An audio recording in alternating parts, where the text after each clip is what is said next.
어떤 나라처럼 대해주니까 너무 기분이 좋은 거예요. 정식으로 쫙을 맺자니까. 그래서 8절로 가볼까요? 8절 끝에 보면 이런 말씀이 있어요. 그래서 묻지도 않아요. 여호수아 그들에게 묻되 너희는 누구며 어디서 왔느냐. 이제 대화를 하기 시작해요. 처음에는 의심하더니 이제 의심한 게 아니고 우리 당신의 종이 되려 왔습니다. 당신의 그 하나님, 당신들의 그 하나님의 소문 내가 들었다. 나 종이 되려 왔습니다. 이러니까 기분이 좋아졌는지 의심하는 걸 거둬버리고 어디서 왔냐 이렇게 대화를 하기 시작합니다. 그래서 여러분 우리를 이유 없이 막 칭찬할 때 좀 주의할 필요가 있어요. 우리는 막 예를 들어서 막 잘생겼네요. 참 얼굴도 잘생기시고 눈도 잘생기고 내가 거울 봤을 때도 그렇지 않은데 자꾸 막 이러면 사람들이 이거 좋잖아요. 그럴 때 막 이 물건 이거 하나만 써주세요 이렇게 기분 좋으니까 우리가 뭐 덜커덕 샀는데 집에 와보니까 뭐 있잖아요. 시계가 뭐 안 돌아가 예를 들어서 그런 경우 많잖아요. 지금은 지하철에서 많이 타서 가는데 제 서울 살 때는 지하철에 늘 지금도 있긴 있어요.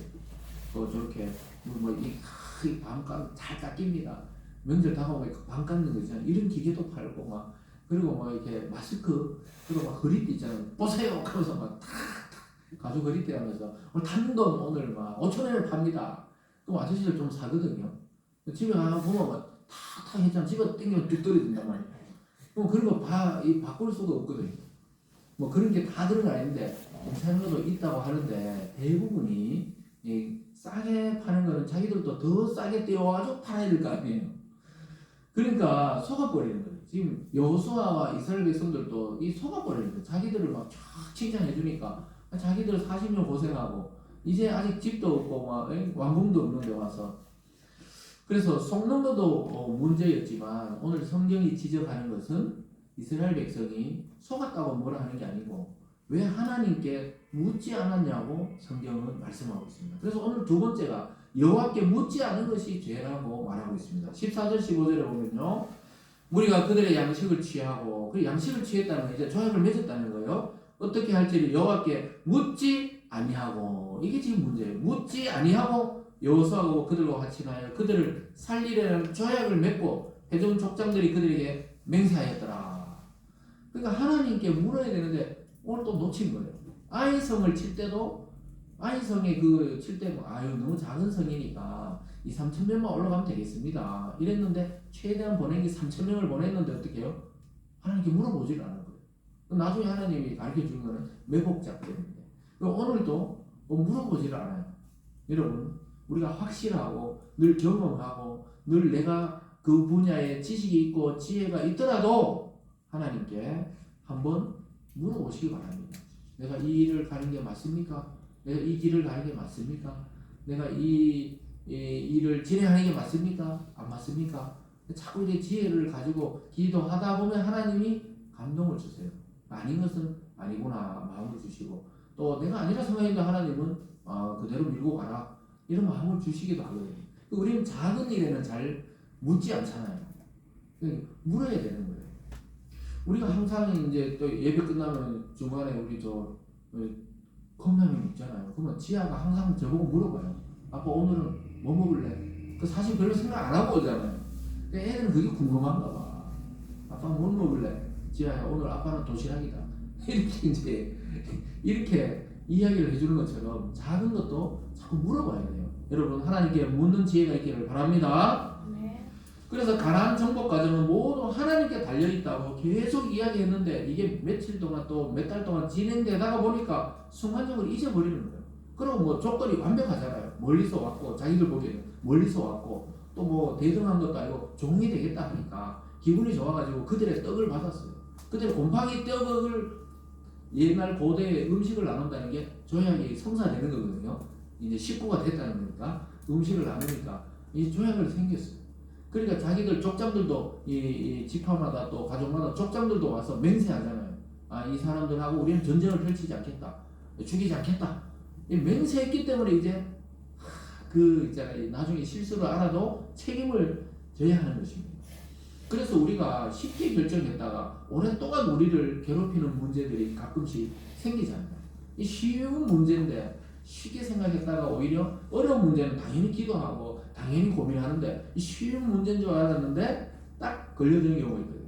오래도록 우리를 괴롭힐 때가 있는 것입니다. 그래서 오늘 기브온과 하친 조약이 이스라엘에게 두고두고 가시 같은 역할을 하게 되는 역사가 있습니다. 그 기브온은 아주 독특하게도 이스라엘 그 12지파가 아닌데 이스라엘 속으로 편입이 되어버렸어요. 그래서 하나님이 이 이름으로 맹세했기 때문에 나중에 보면 이 기브온을 없애지 못하게 합니다. 근데 사울 왕이 정신이 나중에 오락가락했잖아요. 악령도 들어갔다가 성령도 갔다가. 그래서 사울 왕이 어떻게 했어요? 기브온 족속을 좀 전멸시키려고 좀 죽이려고 했을 때 하나님이 비를 내리지 않았어요, 이스라엘. 그래서 선지자가 기도해 보니까 뭐요? 이 사울 왕이 기브온 족속을 친 게 이게 죄라는 거예요. 뭐 어떻게 해야 됩니까? 하니까 사울의 자손들 중에 나 불러내가 다 목매달 죽여라 그랬어요. 성경에 있는 이야기입니다. 그래서 그렇게 딱 사울의 후손들을 다 죽이고 나니까 이스라엘이 비가 내렸어요. 그러니까 이게 하나님의 민족이 아니었지만 하나님의 민족으로 조약을 맺고 그 안으로 편입되었으면 어떻게 해요? 죽일 수 없는 거예요. 여리고를 칠 때도 라합이 정탐꾼을 살렸기 때문에 생명은 생명으로 갚잖아요. 그래서 그 있던 정탐꾼을 살리면서 자기 가족 전체를 살렸잖아요. 그 여호수아가 이 집은 치지 말라. 한 명도 그래서 라합 가족들은 안 죽었어요. 여러분, 우리가 심판을 받을 때 예수님을 믿는 게 어마어마한 축복이 뭡니까? 하나님이 예수님 믿는 자는 죄를 묻지 않고 하나님 나라로 데려가겠다는 게 약속이에요. 할렐루야.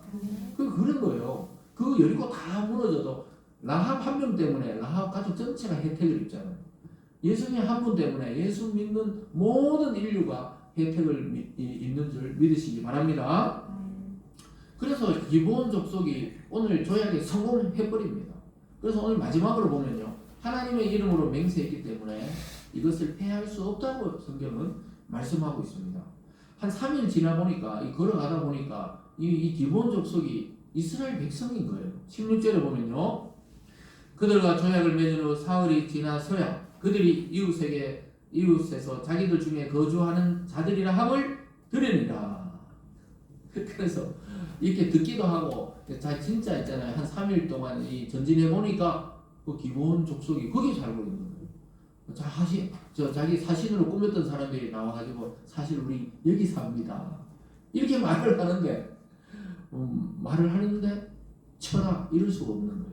왜냐? 하나님의 이름으로 맹세하고 조약을 맺었기 때문입니다. 그래서 성경에 나오잖아요. 해로운 약속이라도 지키라. 또 약속은 해가 넘어가기 전에 지키라. 이렇게 돼 있잖아요. 그래서 우리가 때로는 이 성도들이 자꾸 말씀 속에 듣다 보면 예수님 말씀처럼 어린 양이 되어버리거든요. 우리도. 예수님도 양이지만 우리도 양이 되면서 성격이 또 이 마음이 보드라워지거든요. 그러다 보면은 안 믿는 사람인데 살짝 쏟기도 해요. 그래서 약속을 하기도 하거든요. 그 약속을 물을 수도 있지만 우리가 웬만한 거는 그냥 좀 손에 대더라도 그 약속을 지키라는 거예요. 그러면서 사흘이 지나서 알게 됩니다. 그래서 19절에 보면 이런 말씀이 있어요. 모든 족장이 온 회중에게 이르되 우리가 이스라엘 하나님 여호와로 그들에게 맹세하였은지 이제 그들을 건드리지 못하리라. 하나님의 이름으로 맹세했기 때문에 하나님과 그 족속과 약속이 되어버린다 이 말이에요. 그렇기 때문에 안 되는 거예요. 지금 우리나라에서 왜 대통령이 탄핵되냐, 왜 대통령이 기각되냐 지금 난리잖아요. 왜 그렇습니까? 대통령이 사용할 수 있는 권한은 맞지만 이게 정말 가장 적합했냐 안 했냐가 이제 법적으로 따지는 그만큼 무게가 있는 자리예요.